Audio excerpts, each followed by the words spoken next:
গহপুৰৰ ৰাইজ পুনৰ প্ৰবঞ্চকৰ জালত YBYৰ পাছত এইবাৰ মানৱ কল্যাণ নিধি লিমিটেডৰ নামত ভুৱা বেংকৰ লুণ্ঠন ৰাজ্যৰ পৰা লুটিলে লাখ লাখ টকা এইবাৰ কৰীনা মেধি নামৰ মহিলা প্ৰবঞ্চকৰ লুণ্ঠন গহপুৰৰ দুখীয়া ৰাইজক নগৰ মমতা আৰু গহপুৰৰ কৰীনা মেধি নামৰ দুই প্ৰবঞ্চকৰ জালত গহপুৰৰ কেইবা শতাধিক ৰাইজ গহপুৰৰ এগৰাকী মহিলা সাংবাদিকো জড়িত এই দুষ্ট চক্ৰটোৰ লগত কৰীনা মেধি নামৰ প্ৰবঞ্চকগৰাকী এগৰাকী ভাৰতীয় সেনাৰ পত্নী মানৱ কল্যাণ নিধি লিমিটেড নামৰ এটা ভুৱা বেংকৰ নামত লোন দিয়াৰ প্ৰলোভনেৰে লুণ্ঠন দুখীয়া ৰাইজক হাৱাজানত অৱস্থিত মানৱ কল্যাণ নিধি লিমিটেড নামৰ ভুৱা বেংকটোৰ ব্ৰাঞ্চ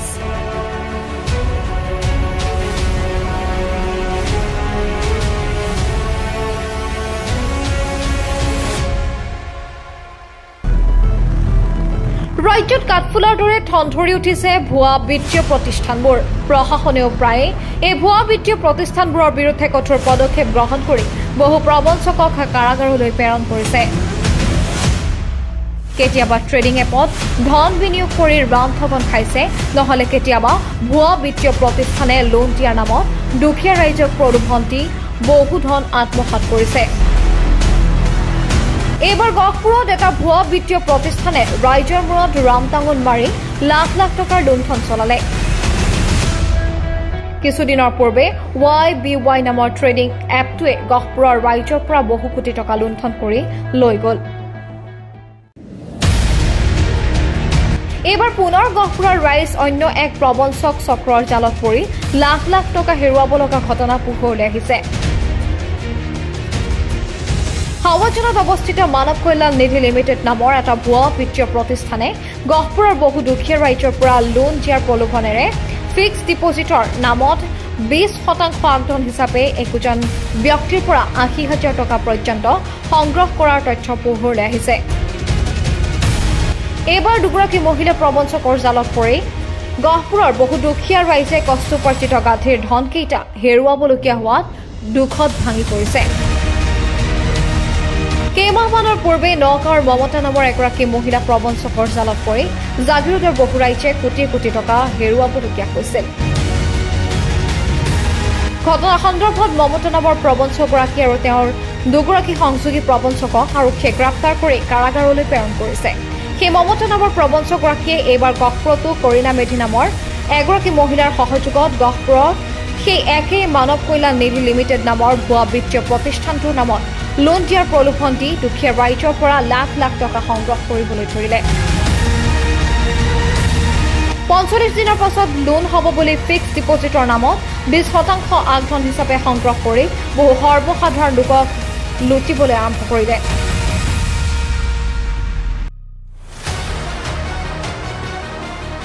হাৱাজান কলাবাৰী চেংমৰা দুবিয়া নিগম গহপুৰ বৰগাং বিশ্বনাথ চাৰিআলি ধলপুৰ নাৰায়ণপুৰ আদি বহু ঠাই লোক কৰীনা মেধিৰ জালত পৰিবলৈ ধৰে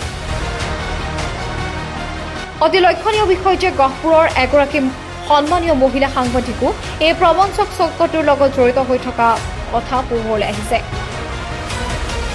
মহিলা সাংবাদিকগৰাকীয়ে এই দুষ্ট চক্ৰটোৰ লগত এজেণ্ট হিচাপে কাম কৰি মানৱ কল্যাণ নিধি লিমিটেডৰ বিজ্ঞাপন নিজৰ ফেচবুক একাউণ্টৰ যোগেদি প্ৰচাৰ চলাই ৰাইজক লোভ দেখুৱাই বহু গ্ৰাহকক লোন দিয়াৰ প্ৰলোভন দি বহু টকা সংগ্ৰহ কৰিবলৈ ধৰিলে প্ৰবঞ্চক কৰীনা মেধিৰ নেতৃত্বত মহিলা সাংবাদিকগৰাকীৰ সহযোগত প্ৰায় 3 শতাধিক ৰাইজ লোন দিয়াৰ প্ৰলোভনেৰে জালত পেলাই লাখ লাখ টকা আত্মসাৎ কৰাৰ পাছত যেতিয়া ভুক্তভোগী ৰাইজে এই দুষ্ট চক্ৰটোৰ প্ৰবঞ্চনাৰ কথা জানিব পাৰি ৰাইজৰ মাজত হোৱাৰ সৃষ্টি হৈছে প্ৰবঞ্চকৰ চক্ৰটোৱে ভুক্তভোগী লোকসকলৰ 21 জনৰ পৰা 2,000 পৰা 80,000 টকা পৰ্যন্ত সংগ্ৰহ কৰাৰ তথ্য পোহৰলৈ আহিছে ৰাইজৰ মাজত হোৱা লগা খবৰ পাই এই দুষ্ট চক্ৰটোৰ খলনায়িকা কৰীনা মেধি আৰু মহিলা সাংবাদিকগৰাকীয়ে নিজৰ দোষ ঢাকিবলৈ আৰু নিজকে বচাবলৈ গহপুৰ থানাৰ কাষ চাপিছে বুলি জানিব পৰা গৈছে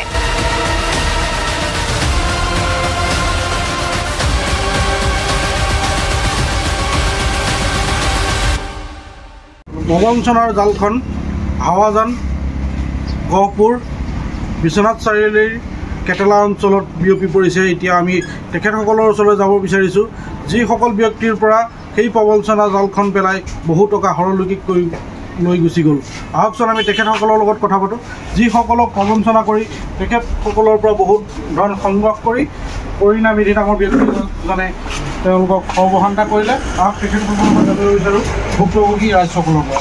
কওকচোন আপোনাৰ ওচৰলৈ কি হৈছিলে আৰু কেনেধৰণে প্ৰবঞ্চনাৰ জালখন আপোনাৰ মানে মোবাইলৰ ফেচবুকৰ থ্ৰুদি গম পাইছিলোঁ তেওঁলোকে মানৱ কল্যাণে লোন দিয়ে বুলি। তো আমি সেই মৰ্মে গৈ পেলাই তাত মানে কাজু বোলা ছোৱালীজনীও আহিছিল, কাজু শইকীয়া। তো আপোনাৰ তেনেকৈ আমি তেওঁলোকে FD কৰিলে, অফাৰ দিয়ে বুলি ক'লে।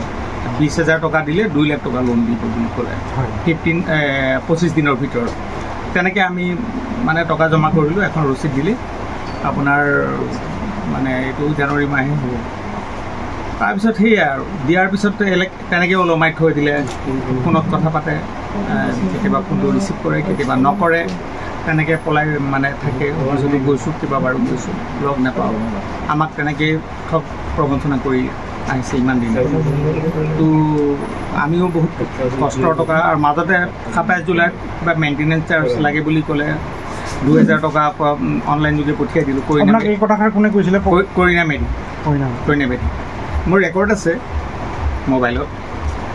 তো গতিকে আমি তাৰ বিহিত ব্যৱস্থা কৰিবৰ কাৰণে আপোনাৰ লোনটোৰ ক্ষেত্ৰত আপোনাৰ ঘৰত কোনোবাই ভেৰিফাই কৰিব গৈছিলে হেৰি কাজু বোলা ছোৱালীজন। কাজু তেওঁ কোন হয়? কাজু কিবা এজেণ্ট হয় মানৱ কল্যাণৰ, এজেণ্ট হয়, তাৰ লগত জড়িত আৰু মানৱ কল্যাণৰ লগত। তাই একদম গৈ পেলাই ভেৰিফাই কৰি ফটো চটো মাৰি, ঘৰৰ ফটো চটো মাৰি একেলগে ফটো মাৰি লৈ গৈছে। আপুনি এতিয়া তেখেতসকলৰ লগত যেতিয়া সংযোগ স্থাপন কৰিব বিচাৰে তেখেতলোকে আপোনাক কি জনায়? তেওঁলোকে হ'ব বুলি কৈ থাকে, এই মাহত হ'ব, সেই মাহত হ'ব, তেনেকৈ। এনে আপোনাৰ ঘৰ কোন জেগাত আছিলে? জিঞ্জি। মোৰ ঘৰ জিঞ্জিয়া মাদুৰালি। হয়, মানে প্ৰবঞ্চনাৰ জালখন আপোনালোকৰ জিঞ্জিয়া অঞ্চললৈকে বিয়পি পৰিছে। হয়।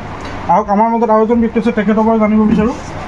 আমাকো তেনেকৈ কৈ পেলাই লৈ গৈছিলে যে এনেকুৱা 50,000 টকা দিলে 5 লাখ টকা দিম। আমিতো ভবা নাছিলোঁ, কিন্তু আজিলৈকে নিদিলে। 8 মাহ কাল হৈ গ'ল। আজি দিন কালি দিন কৰি থাকে, আমি যাওঁ অফিচত নাপাওঁ, এনেকুৱাই কথা। গ'লে হ'ব দাদা কৈ আমাক পঠাই দিয়ে আছে। মানে আপুনি কাৰ লগত কথা বতৰা পাতিছিলে? কৰিণা মেধি। আপোনাৰ ঘৰত ভেৰিফাই কৰিবলৈ তেওঁ নিজে আহিছিল? কৰিণা মেধি আহিছিলে, প্লাছ কাজু শইকীয়াও আহিছিল।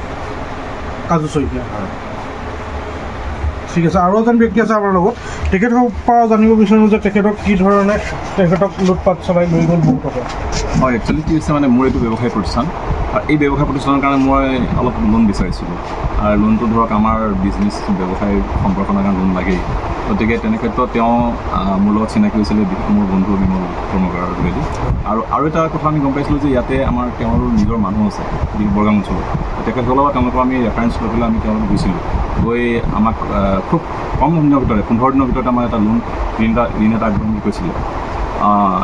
তেনেকুৱা এটা এক্সপিৰিয়েঞ্চ পোৱাৰ কাৰণে আমি তেওঁলোকে আমাক 50,000 টকা এটা মানে অগ্ৰিম টকা বিচাৰিছিলে। 50,000 লৈছিলে। আৰু সেই টকাটো তেওঁলোকে এখন কাগজত মোহৰ মাৰি নিধি বুলি এটা প্ৰতিষ্ঠান, মানে আপোনাৰ ফাইনেন্সিয়েল প্ৰতিষ্ঠান, সেই প্ৰতিষ্ঠানত আমাক কাগজখন দিছিলে। দিয়াৰ পিছত তেওঁ আমাক যিটো এক্সপিৰিয়েঞ্চ দিলে 15 দিনত লোন দিম বুলি, 15 দিন গ'লে আজি যোৱা জানুৱাৰী মাহতে আমি গৈছিলোঁ। গতিকে আমাৰ এতিয়া 9 মাহ প্ৰায় 10 মাহ হ'ল চাগে, আজিলৈকে আমি সেই ঋণ লাভ কৰিব নোৱাৰিলোঁ। গতিকে আপোনালোকৰ মাধ্যমেদি, সংবাদ মাধ্যমৰ যোগেদি আমি সেই কৰিণা মেধি যি আমাৰ নিধিৰ বা মানৱ কল্যাণৰ তেওঁ মানে শাখা পৰিচালক হিচাপে হাৱাজান আমি পাইছিলোঁ, তেখেতক আমি আপোনালোকৰ যদি আহ্বান জনাইছোঁ যাতে আমাৰ পাব লগা টকাকেইটা উন্নতিপূৰ্ণভাৱে ঘূৰাই দিয়ক। আমাৰ ব্যৱসায়ৰ কিছু ক্ষতি হৈছে পইচা দিয়াৰ কাৰণে। আমিও বিশেষ বেংকৰ পৰা ঋণ আদি লৈ পেলাই আমি চলি আছিলোঁ। তেনে ক্ষেত্ৰত আমাৰ সেই ব্যৱসায় প্ৰতিষ্ঠান এটা অংশ যে ওলাই যায়, আমাৰ অলপ অসুবিধাই চলিবলৈ। আৰু তেওঁ বিশেষকৈ তেওঁক যেতিয়া ফোন কৰোঁ, ফোন কেতিয়াও ৰিচিভ নকৰোঁ। মেছেজ দিলে তেওঁ এটা মেছেজ কেতিয়াবা দিয়ে যে হ'ব দি আছোঁ। আৰু কেইবাবাৰ ইতিমধ্যে আমি যোগাযোগ কৰিব বিচাৰিছিলোঁ, কিন্তু তেওঁৰ পৰা আমি কোনো সূত্ৰ পোৱা নাই। গতিকে আপোনালোকৰ যদি পুনৰবাৰ তেওঁক আমি আহ্বান জনাইছোঁ, আৰু প্ৰশাসনকো আমি এটা বাৰ্তা দিব বিচাৰিছোঁ যাতে এনেধৰণৰ কিছুমান ফ্ৰড কোম্পানী, আমি এতিয়া ফ্ৰড কোম্পানী বুলি ভাবিছোঁ, যাতে যিবিলাক জেগাত গঢ় লৈ উঠিছে তাৰ ওপৰত তীক্ষ্ণ দৃষ্টি দিয়ক আৰু প্ৰশাসনে যাতে বিহিত ব্যৱস্থা লওক। এইখিনি মই ক'বলৈ বিচাৰিছোঁ। ধন্যবাদ। হয়, বৰ্তমান মই উপস্থিত আছোঁ গহপুৰ অঞ্চলৰ ডুবিয়া বৰিগাঁও অঞ্চলত। এই অঞ্চলৰ বহুকেইজন ব্যক্তিৰ পৰা প্ৰবঞ্চনাৰ জাল পেলাই এটা মানৱ কল্যাণ নিধি নামৰ এটা বেংকৰ পৰা বিভিন্ন ধৰণৰ প্ৰলোভন দি তেওঁলোকক ঋণ দিম বুলি বহুত টকা লুণ্ঠন কৰি লৈ গ'ল। গতিকে আহকচোন আমি তেওঁলোকৰ লগত কথা পাতোঁ, যিসকলৰ পৰা প্ৰবঞ্চনাৰ জাল পেলাই বহুত ব্যক্তিৰ পৰা 20-30 প্ৰায় 60-70লৈকে এজন ব্যক্তিৰ পৰা লুণ্ঠন কৰি লৈ গ'ল। সেইসকল ব্যক্তিৰ লগত আমি কথা পাতোঁ। আপুনি কওকচোন আপোনাৰ কেনেধৰণে কি হৈছিলে কথাবিলাক? মোৰ মানে এনে লোন এটা বিচাৰি ফুৰিছিলোঁ, তাৰপৰা লোনটো মানে এনেকুৱা শুনিলোঁ, শুনাৰ পাছত মই বোলো হেৰিয়ত চিভিল বেয়া, কৈছে এইটো চিভিল নাচাই হেৰি পইচাটো দিব লাগিব, 15,000 দিলে 1.5 লাখ টকা এটা পাব। আৰু মই জানুৱাৰী 31 তাৰিখে পইচা দিছোঁ, জানুৱাৰী 21 পৰা আজি এতিয়া হেৰি পালেগৈ, এতিয়ালৈকে পইচা পোৱা নাই। মানে ইদিনা দিম সিদিনা দিম গৈ পাছুৱাই নি আছে পইচাটো। মোৰ এতিয়া লোনটো নালাগে, পইচা ঘূৰাই লাগে। এনে লোন ল'বৰ বাবে আপোনাৰ পৰা কিমান টকা লৈছিলে তেওঁলোকে? 15,000 চিকিউৰিটি মানে। সেইটো লোনটো পোৱাৰ পিছত ঘূৰাই দিম বুলি মানে সেইটো ল'লে। এই পইচাটো আপোনাৰ পৰা কোনে লৈছিলে? মোৰ পৰা এতিয়া কি কইনা নে কি এজনী? তেখেতৰ ঘৰ মই। ঠিক আছে, আমাৰ লগত আৰু এজন ব্যক্তি আছে, তেখেতৰ লগতো আমি কথা পাতিবলৈ চেষ্টা কৰিছোঁ। আপুনি কওকচোন আপোনাৰ নিধিৰ নামত কেনেধৰণে আপোনাক লুণ্ঠন কৰিলে? হয়, মোৰ নাম যোগশ্ৰী যোগচন্দ্ৰ হাজৰিকা। মই মানে ডিচেম্বৰৰ 29 তাৰিখে তেখেতক মই 60,000 টকা জমা দিলোঁ লোন দিম বুলি কোৱাৰ কাৰণে। আজি ক'বদি আজি 8 মাহ হ'ল, 8 মাহ 6 দিন হ'ল, আজি ক'বদি মোৰ লোন নিদিলে।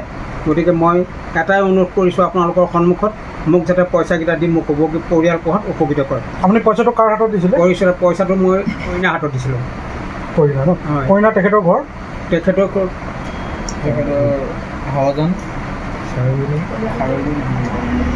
আমাৰ মাজত আৰু এজন ব্যক্তি আছে, তেখেতৰ লগতো আমি কথা পাতিব চেষ্টা কৰিছোঁ। আপুনি কওকচোন আপোনাৰ এই কি ধৰণে প্ৰবঞ্চনাৰ জাল পেলাই তেওঁলোকে আপোনালোকক লুণ্ঠন কৰিলে? মোক কিবা কইনা মেধি নামৰ মানুহজনীয়ে ফোন কৰিছিলে এদিন, ভাইটি লোন লাগে যদি তুমি মোক কণ্টেক্ট কৰা। মই তাইক কণ্টেক্ট কৰিলোঁ, বোলে আপুনি 20% দিব লাগিব, 20% দিব লাগিব কৈছে। কৈছে লাখত 20%। বোলে তোমাৰ এইকেইদিনত অলপ হেৰি চলি আছে, অফাৰ চলি আছে, তুমি লাখত 10,000কৈ দিলেও হ'ব। মই তেনেকৈ 35,000 টকা টাইম দিলোঁ 5 লাখৰ কাৰণে, বাকীখিনি তাই দিছোঁ বুলি কৈছে। সেইটো সঁচা নে মিছা মই নাজানো। তাত দিয়াৰ পিছত আমি দিলোঁ আপোনাৰ ডিচেম্বৰৰ 27 তাৰিখে। 27 তাৰিখে দিয়াৰ পিছত তেওঁ কোনো 45 দিনত হ'ব বুলি ক'লে, কিন্তু আজিলৈকে নহ'লে। ইটো ডেট দিয়ে, সিটো ডেট দিয়ে, ডেটৰ মতে কোনো কাম নহয়। আমি এতিয়া নিউজ অঞ্চলত ওচৰ চাপিছোঁ। এতিয়া আপুনি জনাত তেখেতলোকৰ অফিচটো আপোনালোকে গৈছে নে? অফিচটো গৈছোঁ, হাৱাজানত আছে। হাৱাজানৰ ডাকঘৰৰ ওচৰতে আছে, ওচৰত শিৱ মন্দিৰ এভাগ আছে। শিৱ মন্দিৰটোৰ ওচৰত হয়। আপোনালোকে এইটো অঞ্চলৰ পৰা আপোনালোকে জনাত কিমান মানৰ পৰা তেওঁলোকে প্ৰবঞ্চনাৰ জাল পেলাই? আমাৰ লগত বহুত কেইজনমান আছে, ইয়াৰ পৰা ডুবিয়াত আছে, নিগমত আছে, তেনেকৈ বহুত কেইজন আছে, চেংমৰাত আছে, তেনেকৈ বহুত কেইজন মানুহ আছে।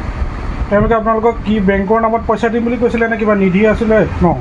নিধি আপোনাৰ মানৱ কল্যাণ লিমিটেড, মানৱ কল্যাণ নিধি লিমিটেড নামৰ বেংক এটা পৰা দিম বুলি কৈছিলে।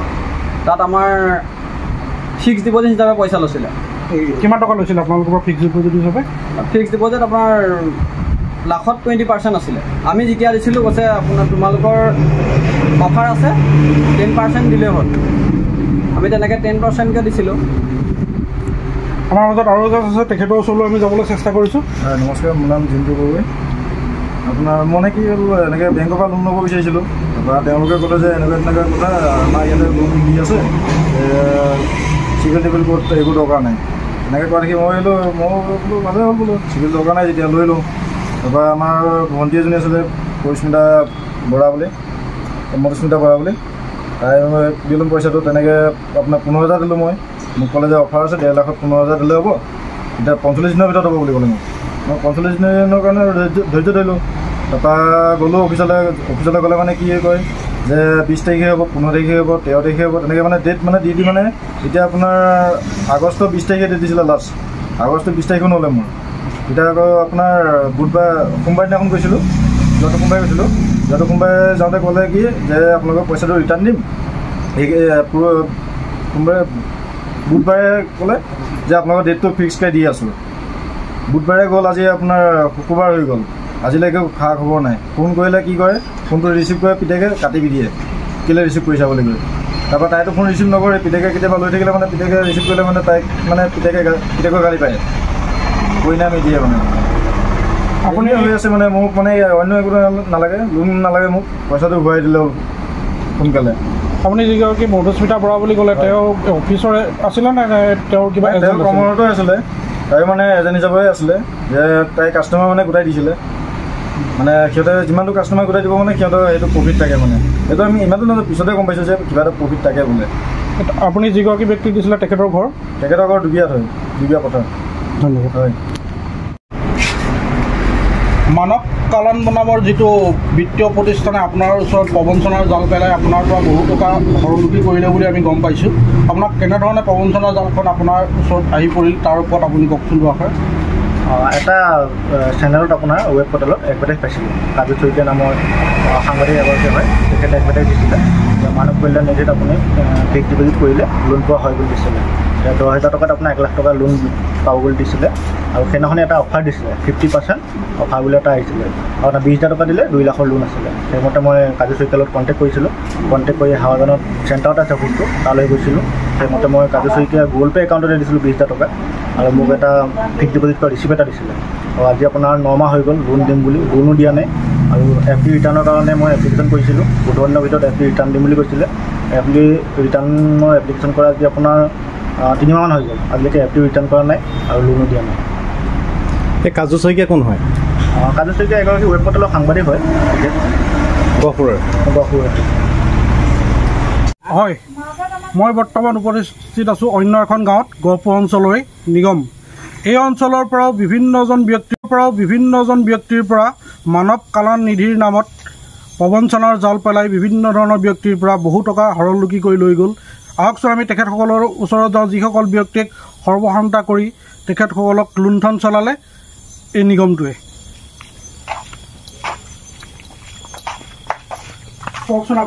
নমস্কাৰ, আমি পূৰ্বজ্যোতি নিগমৰ আমি থলুৱা মহিলা। আমাৰ মানে গোটৰ লোন দিম বুলি তেখেতে বহুত আমাক প্ৰলোভন দিছিলে। তেখেতে আমাৰ ঘৰলৈকে আহিছিলে, ঘৰলৈ আহি আমাক গোট গঠন কৰিবলৈ দিলে। তাৰপিছতে গোট গঠন কৰাৰ পিছত আমি মানে 6গৰাকী মানুহে ধৰক আমি গোটটো গঠন কৰিছিলোঁ। তাৰপিছতে গোটটো গঠন কৰাৰ পিছত তেখেতে ক'লে যে আমাক প্ৰথমতে একাউণ্ট খুলিব লাগিব। একাউণ্ট খোলাৰ আমি যা যোগাৰ কৰিলোঁ। তাৰপিছতে একাউণ্টটো খুলিবলৈ আমি ডকুমেণ্টছ দিলোঁগৈ। ডকুমেণ্টছ দিয়াৰ পিছত আমাক তেখেতে মানে একো প্ৰমাণ পত্ৰ দিয়া নাছিলে। তাৰপিছত আমাক পইচাটো মানে তেখেতৰ লোন দিম বুলি আমাক 1.5 মাহমান চুচুৱালে। তাৰপিছত আমি এদিন গ'লোঁ, যোৱাৰ পিছত তেখেতে আকৌ ক'লে যে অহা মাহত হৈ যাব, তেনেকৈ ক'লে। তাৰপিছতে আমাক 7 মাহ চুচুৱালে। 7 মাহৰ পিছতো তেখেতে মানে লোনটো দিব নোৱাৰিলে। নোৱাৰাৰ পিছত আমি পইচাটোকে বিচাৰিলোঁ ঘূৰাই। তাৰপিছত তেখেতে মানে আধা অংশ আমাক দিলে। দিয়াৰ পিছত ইটো আমাক আজি দিম কালি দিম বুলি কৈ তেখেতে পইচাটো দিব পৰা নাই। আৰু আমাক মানে আমি ফোন কৰিলে আমাৰ ফোনটো ৰিচিভ নকৰে। তেখেতৰ নাম আছিলে পৰিণা মেধি। আপোনালোকে কিমান টকা দিছিলে? আমি দিছিলোঁ 9,000 টকা। 9,000 টকাই আমাক আধা অংশ দিলে আৰু আধা অংশ দিবলৈ থাকিলে, কিন্তু আপোনালোকক লোনটো নিদিলে। আমাক লোনটো মানে ধৰক 3গৰাকীয়ে 20,000কে এপ্লাই কৰিছিলে আৰু 3গৰাকীয়ে 10,000কে এপ্লাই কৰা হৈছিলে। ধন্যবাদ। আপোনাৰ কওকচোন, আপোনাৰ কেনেধৰণে কি হ'ল? মোৰ ঠিক তেনেধৰণে পইচাটো দিলোঁ বাইদেৱে পইচাটো দিম তেনে হ'ব বুলিয়ে ক'লে। এসপ্তাহৰ ভিতৰতে পইচাটো হৈ যাব বুলি ক'লে। তাৰপিছত এসপ্তাহ তেনেকৈ এমাহ পাৰ হৈ যোৱাৰ পিছতহে আমি অফিচলৈ গৈছিলোঁ। অফিচলৈ যাওঁতে কৈছে আপোনালোকে বেয়া মেছেজ লিখিছে। সেইবোৰ আমি মেছেজ ফোনটো যেতিয়া ৰিচিভ নকৰিব বেয়া মেছেজেই লিখিব লাগিব, কাৰণ আমি তেতিয়া কৈছোঁ বাইদেউ আপুনি ফোনটো কিয় ৰিচিভ নকৰে, ফোনটোতো ৰিচিভ কৰিব লাগে আপোনালোকে। আপোনালোকক লোন দিম বুলি আপোনালোকৰ পৰা কোনে পইচা লৈছিলে? তেখেতৰ নাম পৰিণা মেধি। ঘৰৰ পৰাই লৈ গৈছেহি পইচা। ঠিক আছে, আমাৰ লগত আৰু এগৰাকী ব্যক্তি আছে, তেখেতৰ লগত পাতিবলৈ চেষ্টা কৰিছোঁ। আমাকো সেই তেনেকৈ প্ৰবঞ্চনা কৰিলে, মাতি আনি পেলাই পইচা লোন দিম বুলি পেলাই পইচা ল'লে। কাৰণ আমিওতো দিন হাজিৰা কৰি খোৱা মানুহে, পইচা লোনটো লৈ পেলাই কিবা এটা কৰিম বুলি ভাবিছিলোঁ। আৰু তেনেকৈ আজি ইমান দিনা আমাক চুচুৱাই থাকিলে আমি ক'ৰ পৰা চলিম কওকচোন বাৰু নিজে। হয়, এতিয়া আপোনাৰ পৰা পইচা লোৱা ব্যক্তিজনৰ নাম কৰিণা মেধি। আপুনি কওকচোন আপোনাৰ পৰা কিমান টকা? মোৰ পৰা সেই একেই গোট গঠন কৰি পইচা নিলে লোন দিম বুলি আজি পৰ্যন্ত লোনটো দিয়া নাই আপোনাৰ পৰা কিমান টকা নিছিলে 2000 নিছিলে আপুনি কিমান টকা লোনৰ কাৰণে এপ্লাই কৰিছিলে 20000 আজি 7 মাহে হ'ল দিয়া নাই ইনে পইচা বিচাৰিলে আপোনালোকক তেখেতলোকে কি কয় পইচা পিছত 3 দিনমান ঘৰলৈ গৈছো হ'ব বুলি কয় আমুক তাৰিখে দিম এনেকৈ বুলি কয় সময় এটা লয় পইচাটো ঘূৰাই দিয়া নাই লোনটো হোৱা নাই অফিচাৰলৈ গ'লে কয় বোলে হেৰিহে আমাৰ লগত আৰু এগৰাকী ব্যক্তি আছে তেখেতৰ ওচৰলৈ আমি যাবলৈ চেষ্টা কৰিছোঁ কওকচোন আপোনাৰ কেনেধৰণে কি কৰি পেলাই আপোনাক প্ৰবঞ্চনা জাল পেলাই আপোনাৰ পৰা কিমান টকা লুণ্ঠন কৰি নিলে 1000 টকা নিলে তাই পইচা দিমকৈ চুচুৱাই থাকিলে তাৰপৰা নিদিলে তাৰপৰা হয় নমস্কাৰ মোৰ নাম ৰোহিত শইকীয়া মই যেনে ব্ৰইলাৰ কাটি চলি আছোঁ তেওঁলোকে মানে কি লোন এটা দিম বুলি কৈছিলে 2000 টকা কিবা একাউণ্ট খুলিব লাগে বুলি তেওঁলোকে 2000 টকা আমাৰ মোটামুটি 20জনমান মানুহৰ পৰা ইয়াৰ পৰা আমাৰ দোকানী সন্থাৰ পৰা লৈ গৈছে 2000 কৰি তাৰপিছত আপোনাৰ আজি 8 মাহ পাৰ হৈ গ'ল তেওঁলোকৰ ওচৰলৈ গ'লেও আপোনাৰ পইচা দিয়া কথাটো বাদেই দিয়ক আজি ডেট দিব কাইলৈ ডেট দিব আমি কৈছিলোঁ লোনটো নালাগে আমাক দিয়া পইচাটোকে ঘূৰাই দিব লাগে তেওঁলোকে সেইটোও নকৰে কাৰণ মোৰ এটা একেবাৰে সৰু দোকানী মানে ব্ৰইলাৰ 10 কেজি আনি যেনে কাটি চলি আছোঁ মোৰ ল'ৰা দুটা আছে মাইকী আছে যেনে মই ঘৰখন চলি আছোঁ মানে আৰু আপোনাৰ কি ক'ব ব্যৱস্থা মানে ক'বলৈ একো নাই ইমান দুখত চলি থকা অৱস্থাটো 2000 টকা যে মই 2000 টকাতে এইটো ছিজনত ভাতৰ আমাৰ চলি আছে মাছ মাংস আমাৰ বহুত কম চলে এতিয়াও তেওঁলোকে সেইটোও বুজি নাপায় তেওঁলোকৰ হ'লে আমি বুধবাৰ দিনাখনো গৈছিলোঁ তেওঁলোকে ক'লে কালিয়ে ঘূৰাই দিয়া কথা পইচা তেওঁলোকে আজি পৰ্যন্ত এতিয়ালৈকে যোগাযোগ কৰোঁতেও ফোনেই ৰিচিভ নকৰে কৰুণা মেধি বুলি তেওঁ বাইদেউৰ নাম কইনা তেওঁলোকে 30000 টকা দিম বুলি কৈছিলে 2000 টকা 30000 দিম বুলি কৈছিলে 2000 টকা যে আপোনাক লৈছিলে তাৰ বিনিময়ত কিবা আপোনাক ৰিচিভ একো প্ৰদান কৰা নাই তেওঁলোকৰ অফিচ ক'ত আছে তেওঁলোকৰ অফিচ হাওৰটানত আছে অফিচলৈ আমি গ'লোঁ 3বাৰমান আপুনি পইচাটো দিবৰ কাৰণে নিজে কৈছিলে নে তেওঁলোক আপোনাৰ ওচৰলৈ আহিছিলে মোৰ ওচৰলৈ আহিছিলে আমাৰ ইয়ালৈ আহি পেলাই ইয়াতে মিটিং দিছিলে ইয়াত ব্ৰাঞ্চ এটা বহাম বুলি কৈছিলে সেইটো কাৰণেহে আমি দিলোঁ ইয়াতে ব্ৰাঞ্চ হ'ব ভাল হ'ব আমি ওচৰৰ লোনটো লৈ থওঁ আমি গোহাই মানুহ ৰেগুলাৰ পইচা কিবা এটা গোটাই তেওঁলোকৰ লোনটো ধাৰ মাৰিম বুলি ভাবি আমি পইচা লৈছিলোঁ মানে দিছোঁ আপোনালোকৰ ইয়ালৈ যিজন ব্যক্তি আছিলে তেখেতৰ নাম কি আছিলে কইনা মেধি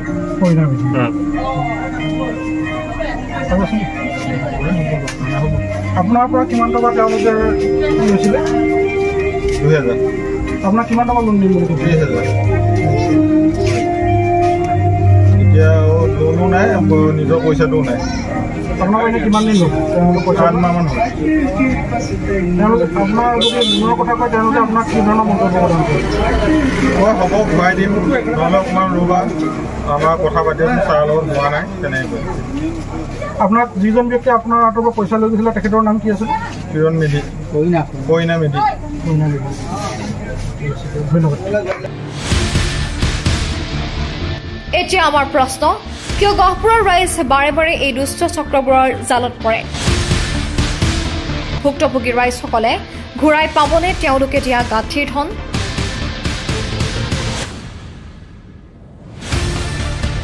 প্ৰশাসনে কঠোৰ শাস্তি প্ৰদান কৰিব পাৰিবনে মহিলা প্ৰবঞ্চক কৰীনা মেধি আৰু মমতাৰ বিৰুদ্ধে